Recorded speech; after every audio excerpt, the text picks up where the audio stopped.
For a more comfortable listening experience, it is recommended to wear headphones so that others do not hear this text. Women have always been seen as a symbol of modesty. Before marriage, they had no relationships with men, and after marriage, they belonged only to their husband. But in Tibet, there was an unusual custom that turned these ideas upside down. A wife could have multiple husbands, 3 to 5, and sometimes even 10. Moreover, all of them were either biological or cousin brothers. How did they share the wife? Each husband had his designated day for intimacy, but over time, 1 or 2 often became favorites. The others could complain to the parents, and then the elders would intervene to fairly distribute time. Why was this necessary? The answer is simple: economy. Families were not wealthy, and to prevent property from being divided, all brothers married the same woman.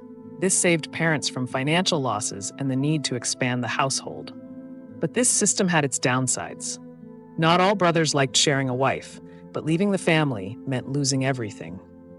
The wife, however, found this arrangement convenient. Her husbands competed to please her and helped with household chores. Moreover, the wealthier the husband, the more attention he received. What about children? Paternity was determined formally. A child was considered the son or daughter of the eldest brother. If they struggled to conceive, an outsider was invited, which helped avoid hereditary diseases. Before marriage, Tibetan girls did not hide their romantic adventures. On the contrary, they were proud of them. Their necklaces made of coins and beads represented the number of suitors. The more ornaments, the more desirable the bride. The behavior of Tibetan girls before marriage was very different from that of women in Europe or the Russian Empire. Young women did not hide their romantic escapades, but rather took pride in them.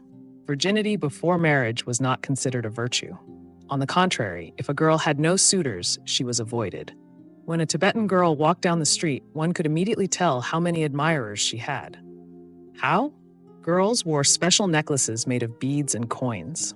If a man visited her for tea and the evening ended, interestingly, he would give her a coin or a bead. Over time, these ornaments accumulated, and by looking at her necklace, one could count the number of her lovers. However, there was another aspect that may seem shocking. Since the bride lived in the house with her husband's parents, it was not considered improper if the father-in-law also decided to visit her. This was perceived as something natural. Today, this tradition has almost disappeared, but it was once a common practice. Also, watch a video about why women in this army live and sleep next to men, or find out why pearl diving in Japan is done by women.